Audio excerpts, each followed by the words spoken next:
Get ready with us to Hong Kong! So, bali guys, nag-book kami ng aming flight July of 2024.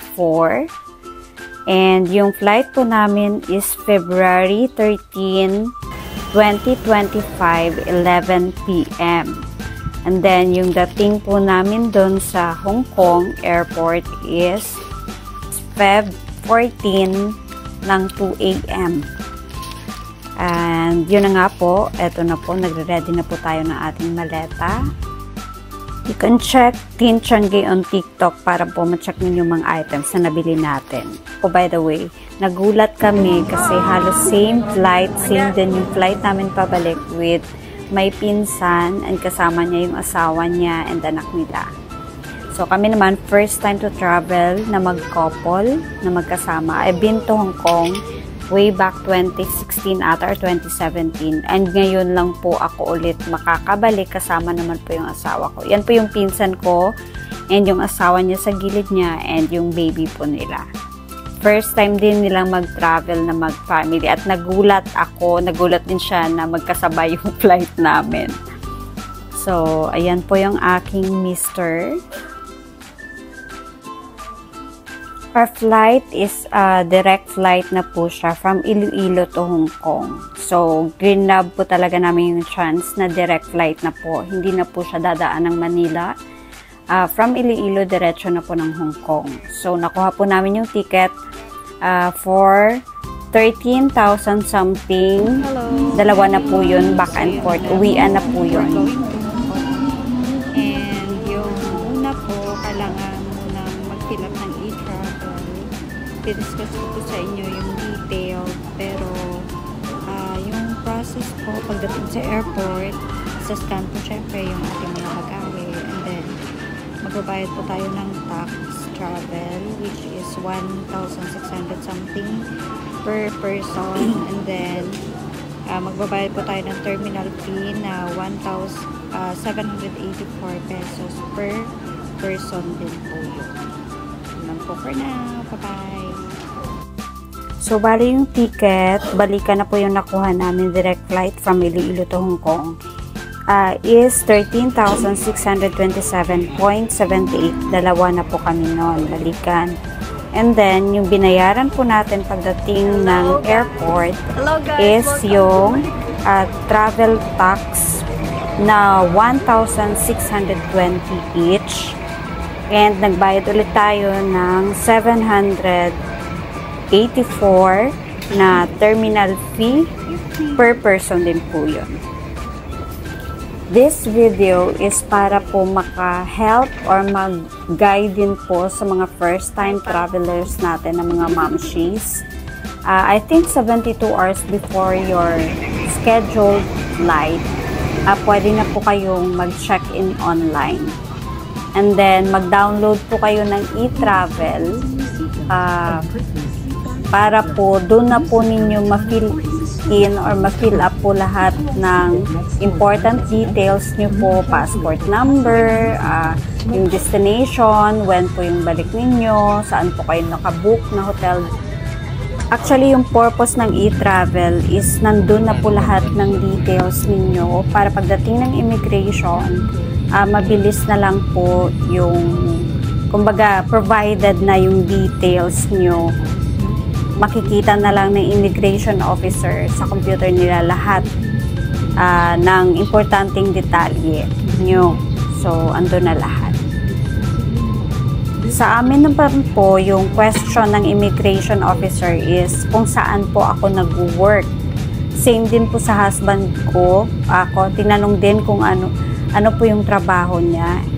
Sa kanya naman is nagne-negosyo siya. So, dineclare niya lang po na meron siyang business, ganyan. Pero, based din po sa iba nating mga friends, yung tinatanong is kung married ba kayo, so kailangan yung ipakita yung marriage contract, mga ganon. Yung iba naman, hinahanapan ng certificate of employment. Airport, the Pacific welcomes you to Hong Kong. Local time now, 5 minutes past the hour of 1 in the morning. And for your information, there is no time difference between Iloilo, Philippines and Hong Kong. The ground temperature is at 17 degrees Celsius. On behalf of your entire Cebu Pacific team, headed by our flight deck crew, Captain Bawa and First Officer Salazar, together with your cabin crew, we thank you for making Cebu Pacific a part of your important moments. And yung iba, hinahanap naman yung hotel bookings nila. So, kailangan lang po talaga i-prepare yung mga necessary documents, yung passport, yung hotel bookings, or yung itinerary nyo. Kasi sa immigration, tinatanong lang naman yan to make sure na talagang bakasyon yung pinunta nyo, hindi para mag-apply ng trabaho or mag-apply ng mga any illegal na mga transactions doon. Ganon.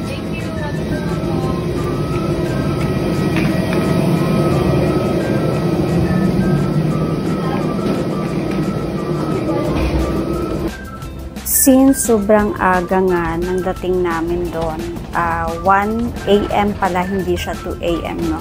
Yung dating namin sa Hong Kong. Dito na muna kami magpapa-umaga. Hintayin muna namin mga 6 AM siguro bago kami umalis ng airport.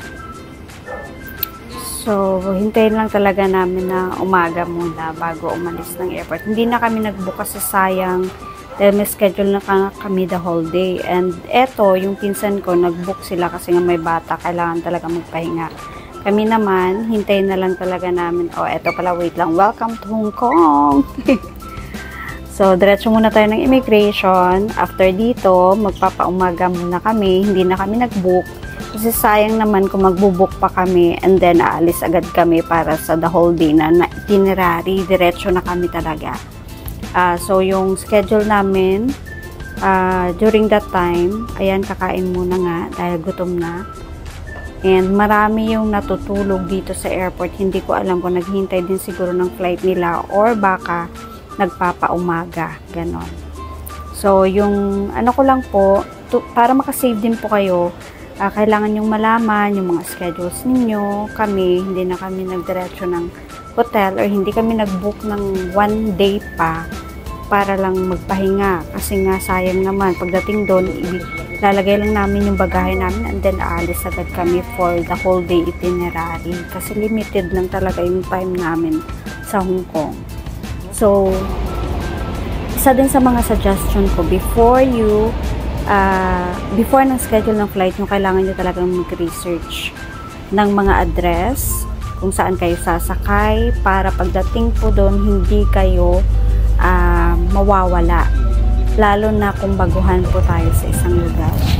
So, ako naman, nakapunta na ako dito. Alam ko na grabe yung walking talaga sa Hong Kong. And, kumbaga na-orient ko na po yung asawa ko and then ready na po talaga kami sa lakaran. So, kailangan comfortable clothes and be reminded na sobrang lamig po sa Hong Kong, especially pag February. So, kailangan po talaga mag-prepare ng inyong mga outfitan dyan. And make sure po na nakabook kayo or nakakuha kayo sa Klook ng eSIM. Yun po, para pagdating nyo sa airport, makaka-research kayo ng map or ng mga destinations na pupuntahan ninyo kasi wala na po kayong signal pagdating doon. So, marami-rami pa talaga yung mga tips na kailangan natin ibigay. Pero for now, ito na po muna yung on our way pa lang po sa Hong Kong yung maisi-share ko. Abangan nyo po yung next video natin. Please don't forget to like and subscribe. Thank you for watching!